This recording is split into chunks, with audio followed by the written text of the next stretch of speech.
So magandang araw sa inyo mga boss, welcome back ulit sa channel natin.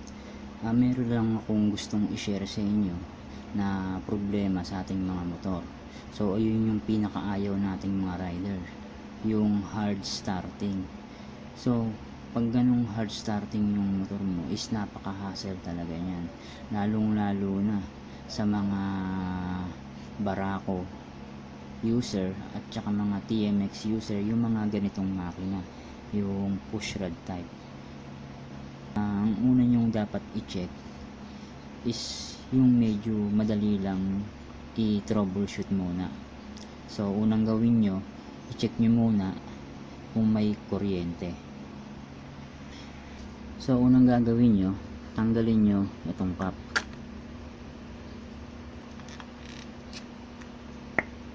So ayan. Tapos ngayon, i-check naman natin yung kuryente. Kailangan tumatawid siya at least 1 cm. Ibig sabihin, o kaya pag narinig nyo na lumalagitik yung kuryente, is ibig sabihin ng good yun. Kasi kung mahina ang kuryente mo, hindi lalagitik yun. So kailangan isusi nyo yung motor nyo, baka makalimutan nyo. Kasi kahit anong gawin nyo, walang lalabas na kuryente kapag hindi nakasusi.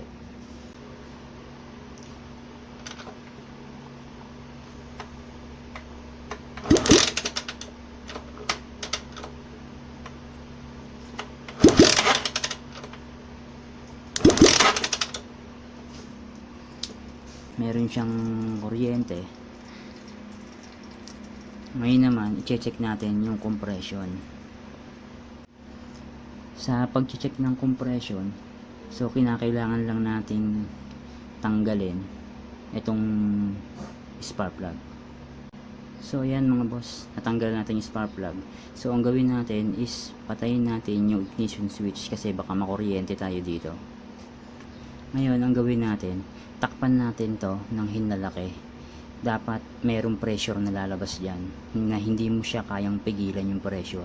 Diinan mo ng kamay mo, pilitin mong hindi makalabas yung pressure, pero pag lumalabas, ibig sabihin good yung compression natin.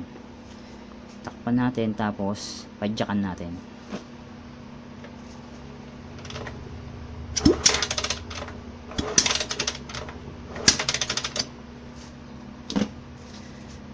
Nakita niyo yun mga boss, hindi ko siya kayang pigilan, talagang lumalabas yung pressure niya. Ibig sabihin good yung compression natin. Next naman na gagawin natin is tanggalin natin itong yung sa may rocker arm, yung cover niya, para i-check natin yung valve clearance kung okay pa.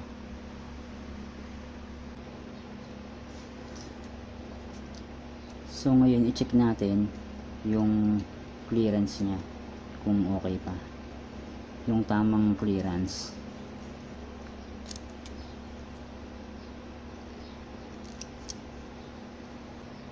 So good pa yung ating clearance.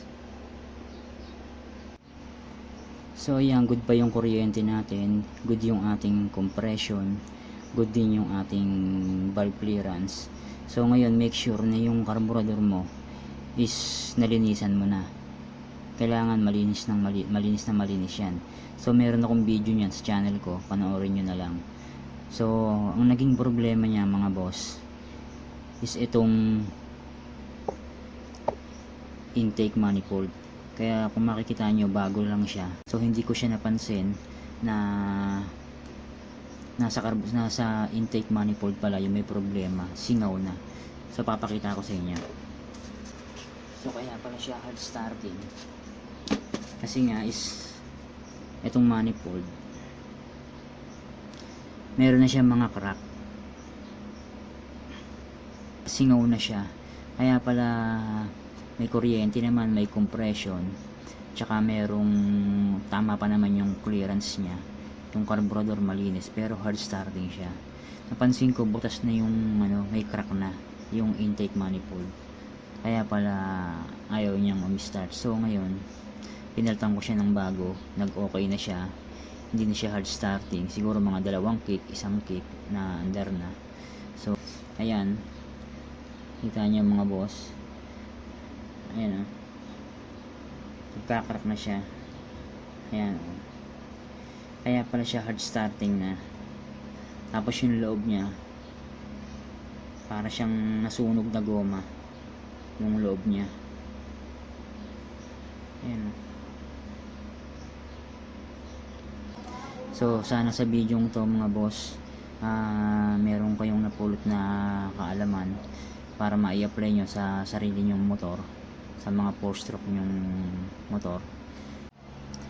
Pahabol lang sa inyo mga boss, before pala kayo mag-check ng valve clearance, make sure na nasa top dead center compression stroke yung posisyon ng piston nyo. Tsaka ito nga palang motor na to, Rusi siya na katulad ng mga TMX 155 tsaka 125. So check nyo lagi yung intake manifold kasi minsan akala nyo okay pa siya pero hindi na pala. So yun lang mga boss, sana magustuhan nyo yung video. I-like nyo kung nagustuhan nyo. Syempre yung pinaka-importante, huwag nyo naman sanang kalimutang mag-subscribe sa channel ko para mag-grow naman yung channel natin. So maraming salamat sa inyo mga boss. Kita-kits na lang tayo sa next video ko. Salamat.